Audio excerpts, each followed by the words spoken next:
कर रहे हैं अपनी पढ़ाई को लेके। जहाँ जितने बैठे ना, शिक्षा, स्वास्थ्य, सभी मुद्दों से हम जूझ रहे हैं। हमें कहा जाता है कि हम युवा कल के भविष्य हैं। हमें आज कभी नहीं कहा जाता कि युवा आज है भैया, पहले आज बताओ, उनके लिए कुछ काम करो, उनके लिए आगे की सोचो, कल तो बात की बात है।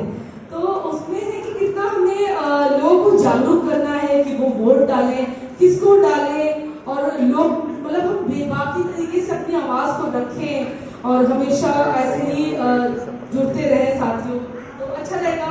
और हमको ना जैसे सुबह जितनी बात कर रही थी कि सच में संगठित करना बहुत मुश्किल काम है आज के दौर में। तो सच में ये जो एक इतने सारी संख्या में लोग यहाँ पर आए हैं, अपनी बातों को रख रहे हैं, वो एक बहुत अच्छा मौका है यहाँ पर जुड़ने का, अपनी बातों को रखने का।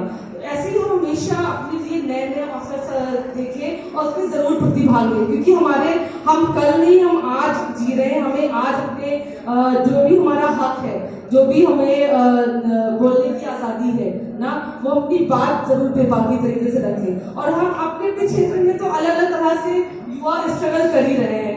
हम शिक्षा देखिए दिन ब दिन महंगी होती चली जा रही है। क्यों गरीब हम अपने बच्चों को प्राइवेट स्कूल में नहीं डाल पाते हैं? शिक्षा क्योंकि बहुत ज्यादा महंगी है ना, उसके लिए। और देखिए जितने भी स्कॉलरशिप आ रहा है नहीं मिल रही है ना, तो आप देखिए स्वास्थ्य देखिए दिन दिन और खराब होता चला जा रहा है, उसके लिए बात ही नहीं की जाती है। तो कैसे अभी भी देखा जाए G20 था लखनऊ में, जब हो रहा था पूरा उनका प्रोजेक्ट चल रहा था सरकार का, तो हम देख रहे थे कैसे जो गरीब वाले जो इलाके हैं, जो कैसे उसको कवर किया जा रहा था, कैसे पर्दों से भागा जा रहा था। तो मतलब गरीबी नहीं हटा रहे हैं आप गरीबों को हटा रहे हैं, दिखा रहे हैं कि पर्दे के पीछे भी बहुत झुकी पट्टी वाली बस्तियां हैं, बहुत सब स्लम बस्तियां हैं, जहाँ हमारी सरकार की कोई पहुंच नहीं है, कोई संसाधन उनको नहीं मिल रहा है ना। तो किस तरीके से हम उसको ढाक तोड़ रहे हैं ताकि वो किसी की नजर में ही ना आए। आपकी गाड़ियां वहां से निकले पर अगल बगल जितने गरीब रहते हैं वो नहीं दिखेंगे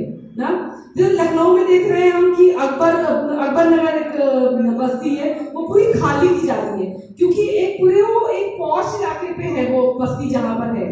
वो इंदिरा नगर का एकदम पॉश इलाका है, बहुत अच्छा इलाका माना जाता है, बहुत महंगा इलाका माना जाता है। वहाँ कहते हैं किराए पर घर भी लेना बड़ा मुश्किल होता है। हम लोग ऑफिस सोच रहे थे तो इतना महंगा ऑफिस था जो हम नहीं ले पा रहे थे, हमारा बजट नहीं था।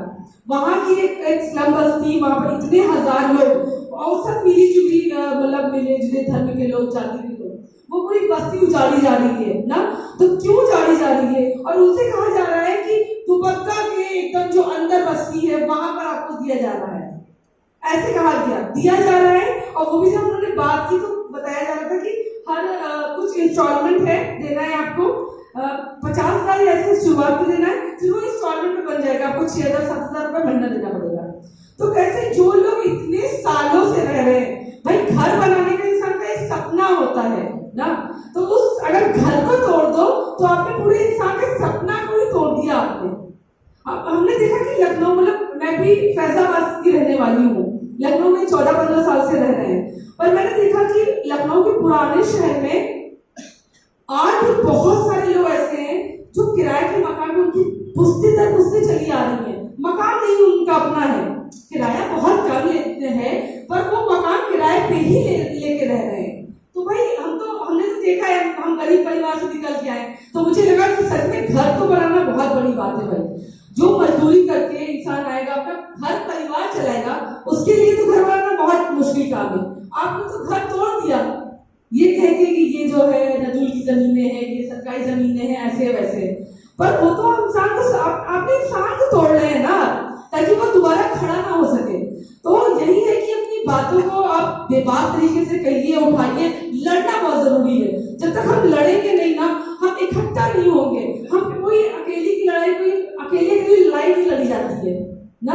हम सबकी, शायद मेरी कोई और लड़ाई है, आपकी कोई और लड़ाई है, उनकी कोई और लड़ाई है, शायद मेरी हम किसान नहीं है, जमीन नहीं है, खेती नहीं करते, तो मेरी वो लड़ाई नहीं है, आपकी लड़ाई वो है, मेरी लड़ाई शायद कुछ और है।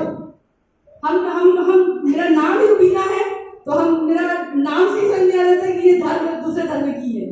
तो ये धर्म वाला खेल, एक जो ये पूरा चल रहा है ना, किसी एक समुदाय पर प्रहार करना, किसी एक समुदाय को के साथ दमन करना ना, ये जो चल रहा है, तो ये बहुत चल रहा है। तो ये लड़ाई शायद हमारी अपनी अपनी अलग अलग लड़ाइयां हैं, पर लड़ाई हमें सबको साथ में मिलकर लड़ाई लड़नी पड़ेगी।